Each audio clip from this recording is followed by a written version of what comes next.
ఈ చిన్న పిల్లల నుంచి పెద్దవాళ్ళ దాకా ఈ ఊపిరితిత్తుల సమస్య అనేది చాలా రకాలుగా వస్తుంది. అసలు ఊపిరితిత్తుల సమస్య ఎందుకు వస్తుంది? డస్ట్ ఎలర్జీ వల్ల.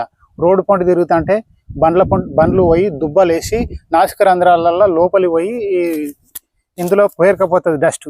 నానా రకాలుగా డస్ట్ ఏ విధంగా అయినా కానీ డస్ట్ లోపలి పోయినప్పుడు ఇన్ఫెక్షన్ అనేది తయారవుతుంది.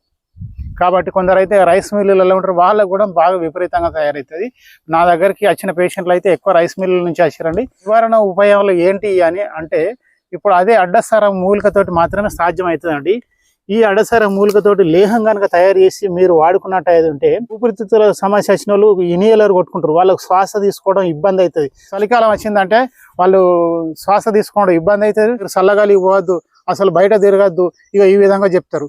అలాంటి సమస్య ఏది ఉన్నా మీకు ఈ అడ్డసారం ఆకులతోటి మాత్రం సంపూర్ణంగా పోతుందండి. మీరు ఇనిహేలర్ కొట్టుకునే వాళ్ళు అయితే ఒకటే నెల రోజులలో ఇనిహేలర్ పక్కకు పడేస్తారు. అంత గొప్పగా ఇప్పుడు నేను చెప్పే లేహం అనేది పనిచేస్తుందండి. ఇప్పుడు ఈ అడ్డసారం ఆకులు ఒక 4 కేజీలు తీసుకోనండి.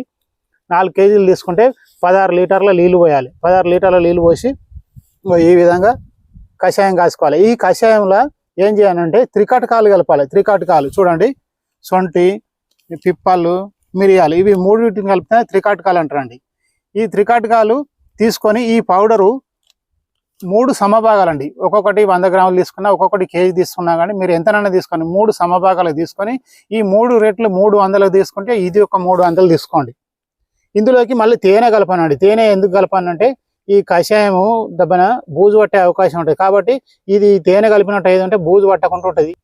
ఈ త్రికటకాలు కలిపినది, ఈ కషాయం కలిపిన లేహమే ఈ అడ్డసరం ఆకుల నుంచి తయారైన కషాయంతో తయారు చేసిన లేహం.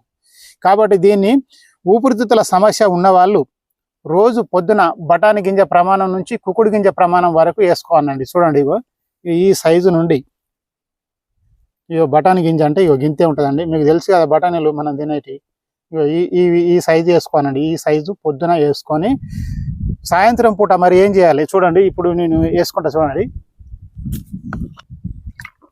వేసుకున్నానండి. ఇది చేదుగా ఉంటుంది. మీరు భయపడాల్సిన పని లేదు. అన్ని రకాల ఊపిరితిత్తుల సమస్య పోతుంది. అదే కాకుండా ఈ అడ్డసారంతో తయారైన లేహంతో 100 రకాల రోగాలు కూడా పోతాయండి. సాయంత్రం పూట వచ్చేసి చూడండి, త్రిపాల చూర్ణం నీళ్ళలో తాగాలి. తాగినట్టు ఏదంటే పొట్టలో కానీ ఊపిరితిత్తులో కానీ ఎలాంటి ఇన్ఫెక్షన్ అయినా కానీ పోతాయి. ఇది వాత, కప, పిత దోషాలను, ఈ 3 రకాల దోషాలను ఈ తానికాయ, ఉసిరికాయ, కరకాయ అనేది తీసేస్తాయండి. కాబట్టి మీరు ఎన్ని రకాల ఊపిరితిత్తుల సమస్య ఉన్నా కూడా, ఒకవేళ మీకు స్మోకింగ్ అలవాటు ఉన్నా, ఇనిహేలర్ కొట్టుకున్నా కూడా 15 రోజుల నుంచి నెల వరకే మీకు కంప్లీట్గా క్యూర్ అవుతుందండి.